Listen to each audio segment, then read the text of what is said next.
추석 연휴를 맞아서 정치권은 명절 민심을 잡기 위해서 애쓰는 모습입니다. 추석 민심 과연 어디로 향할까요? 자세한 내용 강선우 전 민주당 부대변인, 김광덕 전 한국일보 정치부장과 함께 얘기 나눠보겠습니다. 어서 오십시오. 안녕하세요. 네. 추석 연휴를 앞두고 여야 지도부가 귀성길에 오른 시민들을 찾아 인사를 건넸는데요. 먼저 화면부터 보시겠습니다. 추석 연휴를 앞두고 국회가 민생 경제를 살리기 위해 힘을 보이는 모습을 국민들께 보여드리게 되어 정말 다행스럽게 생각됩니다. 올 추석 밥상에는 정상회담이 이야기거리로 올라가겠지만 소득주도 성장의 고단한 현실은 아직 우리 옆에 남아 있습니다. 국민들이 말 못하는 아픔에 더욱더 귀 기울이겠습니다.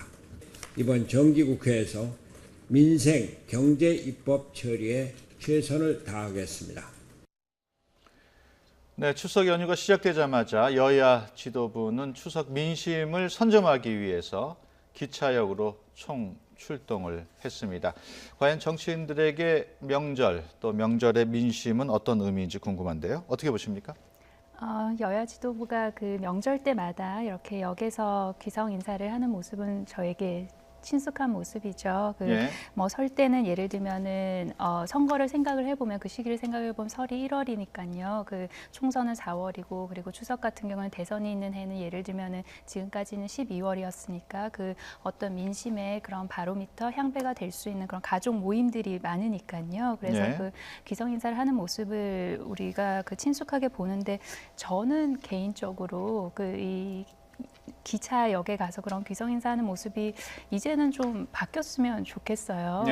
사실 이렇게 화면을 자세히 보면 그 인사받는 그런 시민들도 물론 즐거워하고 좋아하시지만 좀 부끄러워하는 모습도 종종 잡히고 그렇거든요. 그래서 예를 들면 그 이런 명절을 맞아서 좀 더 그 정확한 메시지를 주는 그런 인사를 하면 어떨까라는 생각이 들거든요. 그 소외 이웃이라든가 아니면은 그 다들 즐거운 명절에 그렇게 즐겁지 못한 그런 계층을 찾아가는 것도 의미가 있을 거라고 봐요. 그래서 그 얼마 전 보도를 보면 이번 추석 연휴 같은 경우 좀 길지 않습니까? 5일 정도로 긴데 그 노년층 가난한 노인들을 위한 그런 무료 급식소가 다 쉰다고 합니다. 그래서 이 노인들한테 구청에서 즉석밥을 제공을 했는데 사실 그 굉장히 가난한 층은 그 즉석밥을 데워 먹을 그런 전자레인지도 갖추고 있지 못해요. 그래서 예를 들면은 이런 계층을 방문을 하고 그리고 사실 국회의원의 가장 큰 특권이 뭡니까? 입법을 할 수 있다는 거 아닙니까? 그러면 이런 뭐라 그래야 되나요? 그런 이벤트를 입법으로 이어서 그래서 민심을 또 더 이렇게 사로잡는 그런 모습으로 조금 이제는 바뀌었으면 좋겠다는 생각도 듭니다. 김 부장께서는 어떻게 보세요? 저도 이런 생각을 합니다. 그러니까 이번에 추석 때 되면은 항상 당 지도부가 갖는 사진이 거의 비슷해요. 이번에도 보면은 여야 정당 대표들이 다 역을 다 찾았거든요. 그다음에 이제 김병준 비대위원장은 이제 수유시장도 찾았고요. 그러면 역을 찾거나 고속터미널을 찾거나 시장을 찾는 건데 이런 거를 이제 너무 전통적이고 그러기 때문에 좀 바꿔보자라는 이야기 항상 있었습니다만은 근데 사진이 보면 똑같아요. 그런데 이제 그동안 이제 앞으로 이제 이러한 이거를 어디를 방문하는 것도 하나의 메시지 전달이거든요. 이것도 확실히 혁신할 필요가 있는데 그래서 이제 그게 잘 안 되는 이유가 이제 아마 언론의 요청도 있을 겁니다. 언론에서 볼 때 어느 당은 가서 이게 여기서 인사를 하는데 어느 당은 안 나타나면 좀 그러니까. 근데 이제 아까도 또 다른 대안을 얘기한다면 요즘에 청년의 일자리 문제가 심각하기 때문에 청년 일자리 문제를 논의한다든가 그다음에 요즘에 이제 IT 시대니까 IT 기업에 방문한다든가 뭐 여러 가지 뭐 다른 그다음에 요즘 출산 문제가 중요하기 때문에 이런 거 관련된 어떤 이벤트를 갖는다든가 이런 것들도 굉장히 정당으로서 깊이 있게 연구하고 다가가는 모습 이런 게 좀 필요하지 않은가 이런 생각을 해봅니다. 여야 모두 추석 연휴를 앞두고 서면 브리핑과 논평을 냈습니다. 당 색깔만큼 내용도 조금 달랐는데요. 그래픽으로 함께 보시겠습니다.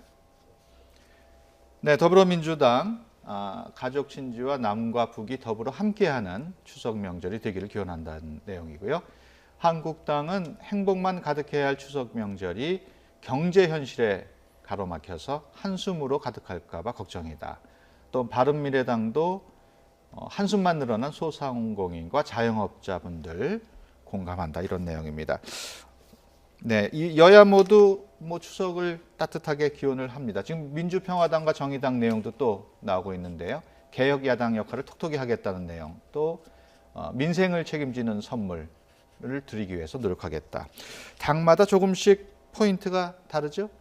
네, 그렇습니다. 여당 같은 경우는 바로 얼마 전에 그 평양에서 남북 정상회담이 있지 않았습니까? 그래서 그런 뭐 한반도 평화 기원을 중심으로 그렇게 추석 메시지를 낸 것 같고요. 그리고 야당 같은 경우, 특히 자유한국당 같은 경우는 그 우리 정부가 지금 하고 있는 여러 가지 일들 중에서 상대적으로 약간 민심을 얻지 못하고 있는 그런 경제 관련해서 비판하는 그런 논평을 낸 것 같아요. 그리고 뭐 정의당 같은 경우는 대한정당이 되겠다, 뭐 그런 논평을 낸 것 같은데, 사실 그 각 정당에서 본인들의 입장을 이야기를 하면서 그 추석 밥상머리 민심을 사로잡기 위해서 어떤 이슈 선점을 하는 그런 논평을 낸 것 같습니다. 근데 뭐 어떤 논평을 냈든지 간에 저는 야당이든 여당이든 그 국민들이 이번 추석에 좀 마음 편히 그렇게 쉬고, 그리고 우리나라 그 뭐 발전을 위하는 그런 마음은 같다고 생각을 합니다. 근데 한 가지 뭐 그럼에도 불구하고 말씀을 드리고 싶은 거는 뭐 여당 야당 할 것 없이 그 현재를 물론 그 현재 상황이나 이런 걸 정확하게 이야기를 해야겠지만, 저는 좀 더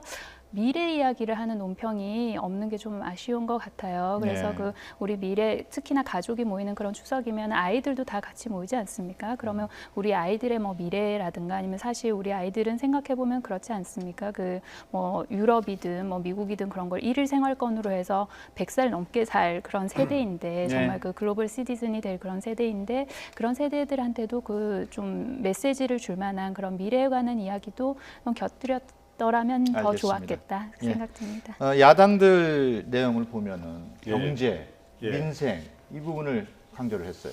네, 그래서 이번에 추석의 그 논평들도 보면 이런 색깔 차이가 분명히 드러납니다. 그래서 이제 야당 같은 경우는 역시 요즘에 이제 경제가 특히 현재 여권에 잘못과 뭔가 부진한 거로 거론되는 게 주로 경제와 민생 성적표이기 때문에 그 문제를 집중 부각을 하고 있어요. 한국당하고 바른미래당은 주로 민생과 경제 이 문제에 소위 이런 거를 해서 참 한숨으로 가득 차지 않았느냐 하는 이런 걱정이다.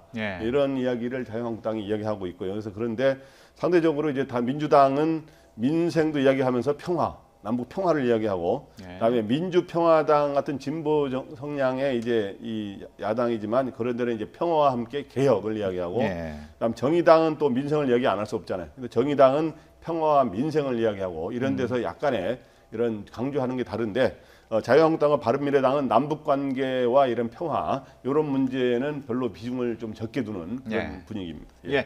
그런가 하면은 정의당은 추석을 앞두고 성평등과 관련해서 인상적인 제안을 했습니다. 그 내용을 화면으로 보시겠습니다. 네, 여성 독박의 명절 상차림 이런 내용도 있고요. 취직은 언제 하나, 결혼은 언제 하나, 출산은 언제 하나 이런 것을 서로 묻지 말자는 내용도 있고요. 남녀의 역할을 고정적으로 구별하는 성차별적인 언어를 사용하지 말자 이런 내용도 있습니다. 어떻게 보십니까? 우리 여성의 입장에서.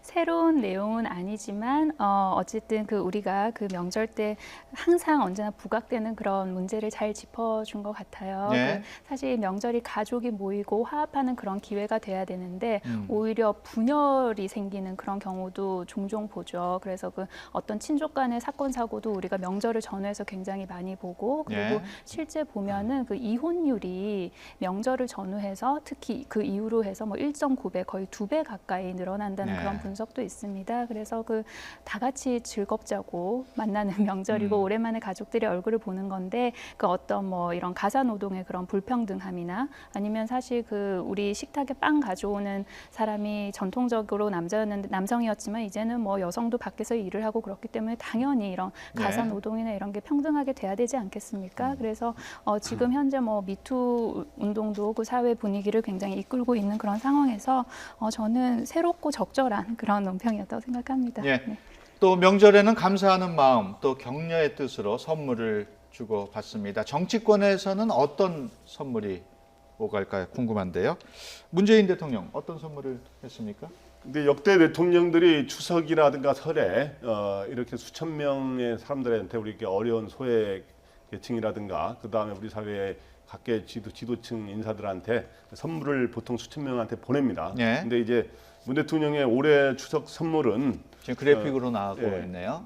이번에 그 5개 지역의 섬마을 공통점이 섬마을에 예. 농산물, 수산물, 임산물을 5가지를 했다는 거죠. 제주도의 오메기 술, 예. 그다음 울릉도의 부지깽이라는 나물, 예. 그다음 완도의 멸치, 그다음에 남해도의 섬고사리, 강화도의 홍새우 이렇게 예. 등 5가지를 했는데 뭐 다 이런 선물 속에는 또 여러 가지 또 본인의 메시지가 또 담겨 있는 거 아니겠습니까? 예. 그래서 제가 보기에는 문 대통령이 이런 여러 지역의 이러한 거를 통해서 이런 일단 건강식에 들어가는 재료 아닙니까? 이런 걸 통해서 어떤 지역 국민 통합, 예. 국민 통합을 통하고 이런 뜻이 담겨 있는 건데 그 다음에 또 하나는 대통령이 직접 한 거라고보다는 청와대가 이제 북한에서 보내온 예. 송이버섯 2톤을 예. 이걸 500g씩 나누면은 한 4,000명 가량한테 선물을 했거든요. 그래서 이제 이산 가족 만나지 못한 그런 분들한테 이제 송이버섯 선물을 통해서 또 남북 화합과 평화 그런 이런 것을 담은 이러한 선물들을 했다고 봅니다. 예. 정당 대표들의 선물도 관심을 끌고 있습니다. 정당 대표들의 선물도 시대상과 정당 분위기를 엿볼 수 있다고 하는데요. 과연 어떤 선물을 보냈는지 그래픽으로 한번 보시겠습니다. 네, 지금 그래픽으로 나오고 있습니다. 더불어민주당 평양에서 직접 공수해온 류경술, 또 한국당은 견과류 세트, 그 밖에 생선, 또 식료품 세트, 멜론 이런 내용인데 굉장히 다양하네요. 네, 그렇습니다. 우리 정당 대표들이 어떤 선물을 하는지 보면은 어떤 시대상이나 그리고 현재 그 정당 분위기가 어떤지도 조금 가늠을 해볼 수 있는데요. 예. 이제 평양에 다녀온 그 이해찬 대표 같은 경우는 북한의 전통술이죠. 이게 40도로 좀 도수가 굉장히 높은 걸로 알려져 있는데요. 예. 그래서 평양에서 직접 공수해온 그런 유경수를 선물로 준비를 했고요. 그 자유한국당 경우는 이번에 그 추석 선물을 좀 대규모 축소했다고 합니다. 그래서 예. 의원과 그 당직자에게만 선물을 주는 그 견과류 세트를 준비를 했고요. 그리고 바른미래당 같은 경우는 그 생선 박대가 그 바른미래당 김관영 원내대표죠. 그 지역구의 특산물이라고 해요. 예. 그래서 그걸 준비한 것 같고 그리고 정동영 대표 같은 경우는 전통적으로 그 순창 고추장을 명절 때마다 선물을 했다는데 예. 이번에는 그 순창 고추장 선물하지 않고 식료품 세트로 대체를 한 것 같고요. 그리고 정의당 같은 경우는 지금까지는 명절 선물이 없었다고 합니다. 예. 그래서 올해 처음 그 정의당이 사실 지지자도 많이 늘고 그리고 당원 숫자도 많이 늘지 않았습니까? 그래서 그 처음으로 멜론을 선물했다고 합니다. 예. 이번 추석 연휴 기간 동안 우리 국민의 밥상머리에 오를 이슈, 어떤 이슈가 될지도 궁금합니다. 남북 관계, 부동산, 그리고 경제 문제가 오를 것으로 예상은 되고 있습니다만은요. 어떤 게 가장 많이 오를까요? 일단 추석 밥상머리의 의미를 일단 한번 생각해 볼 필요가 있는데 예. 추석이라든가 이제 설 때 보면은 이거는 서울의 일종의 민심 예.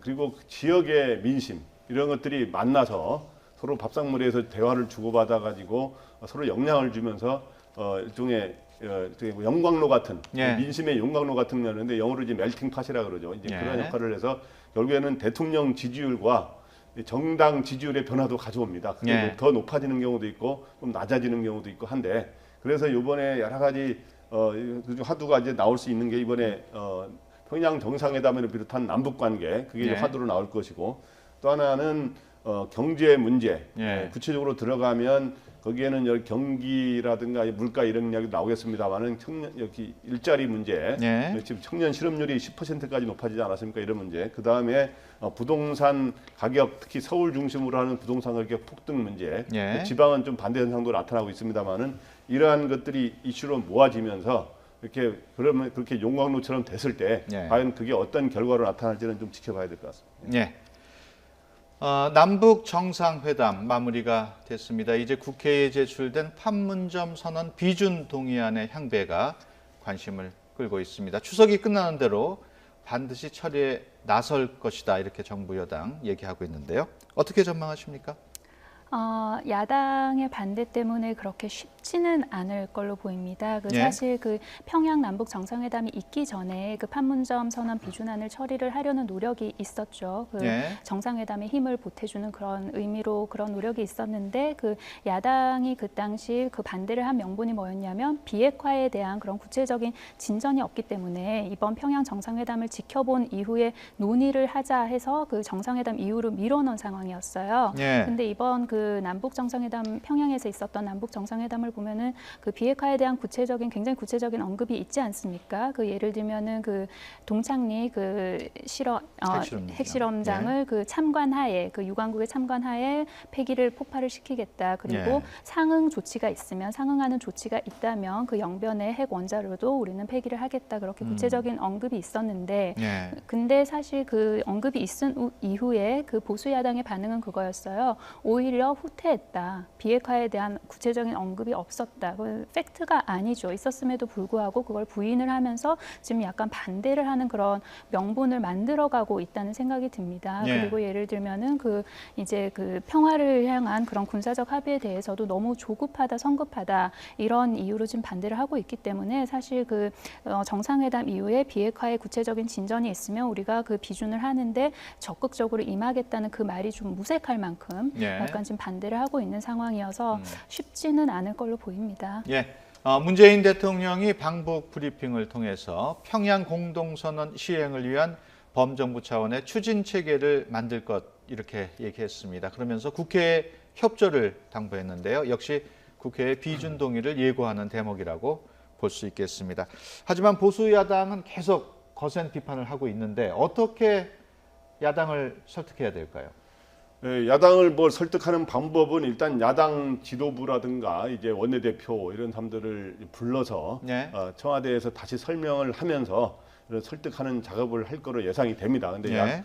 그리고 또 다른 방식으로 야당과의 여러 가지 청와대 참모진들을 통해서 이렇게 하기도 하고 그다음에 또 언론을 통해서도 이제 홍보를 하면서 여러 가지 우리가 이 공식으로 평양 선언에 들어있지는 않지만 네. 여러 가지 김정은 위원장이 거듭 비핵화 의지를 밝혔다고 와서 브리핑에서 이야기하지 않았습니까? 기자들 있는 데서. 네. 그렇기 때문에 그러한 거를 설명하면 설득 작업을 하겠습니다만은 한국당이 응할 가능성은 현실적으로 굉장히 적다고 봅니다. 일단은 네. 본인들의 이야기가 아까 전 비핵화 실행에 구체적인 진전이 별로 없었다라고 하는 이 문제하고 또 하나는 비준안의 원래 취지는 네.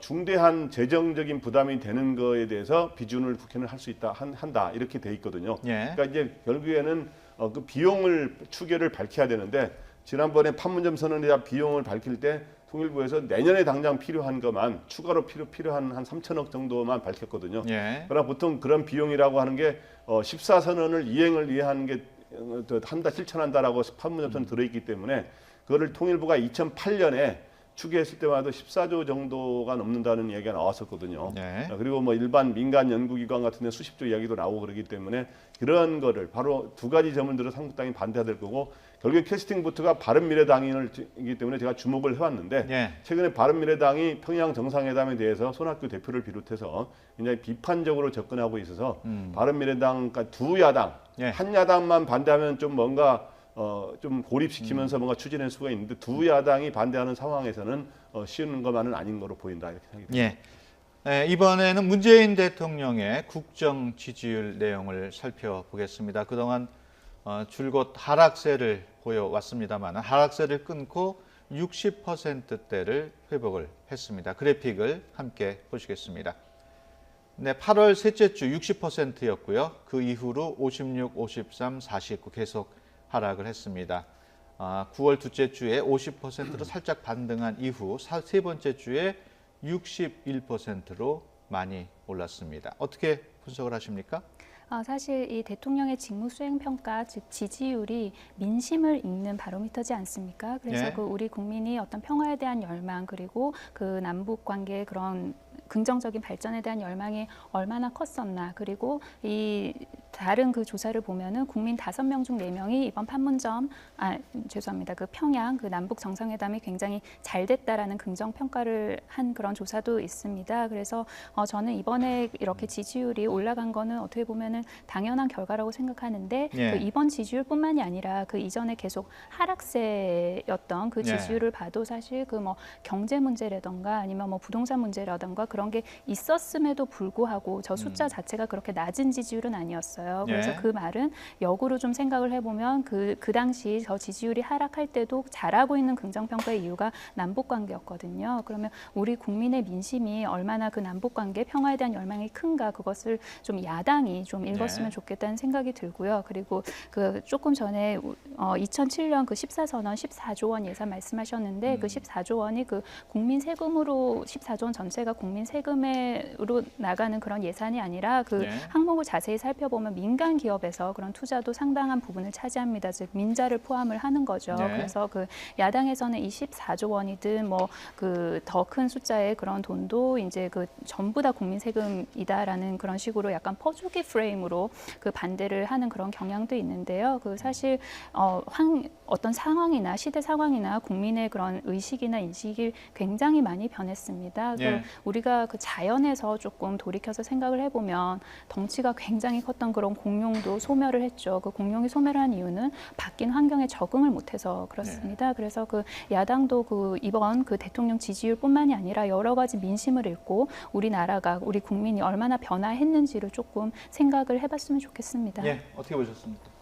네, 대통령 이번에 지지율이 11% 갤럽 조사 기준으로 볼 때 거기 오차범위 플러스 마이너스 3.1이 있습니다만은 11%까지 이렇게 오른 거는 일반 사람들의 예상보다는 좀 많이 오른 겁니다. 사실은 한 5% 전후는 오르지 않을까 이런 게 있었는데 또 다른 조사기관에서는 뭐 그 하루 전날에 조사한 거는 전날까지 한 거는 한 6% 오른 것도 있습니다만은 한 11%까지 올랐고 생각보다 많이 올랐습니다. 그래서 근데 이거를 이제 앞으로 순간적으로 뭐 지지율이 오르면은 일단은 청와대에서는 마음이 좀 놓이겠죠. 그러나 이제 이게 계속 지속적으로 어떻게 되느냐라고 하는 게 결국에는 국민의 마음을 어떻게든 얻을 수 있고 국민의 삶이 나아지느냐 하는 부분하고 관계되거든요. 그래서 앞으로의 그 지지율이 더 올라가느냐 또 연선 그래도 유지를 하느냐 더 떨어지느냐의 여부는 저는 크게 두 가지 변수예요. 남북 관계에서도 비핵화 문제의 변수가 한미 정상회담과 그리고 북미 앞으로 대화를 통해서 어떻게 되느냐 하는 거하고 또 하나는 일자리 문제와 부동산 가격 문제가 어떻게 되느냐에 의해서 그러한 변수가 돼서 변화가 있을 것으로 보입니다. 예, 알겠습니다. 지금까지 강선우 전 민주당 부대변인 그리고 김광덕 전 한국일보 정치부장과 함께 얘기 나눴습니다. 오늘 말씀 고맙습니다. 고맙습니다. 감사합니다.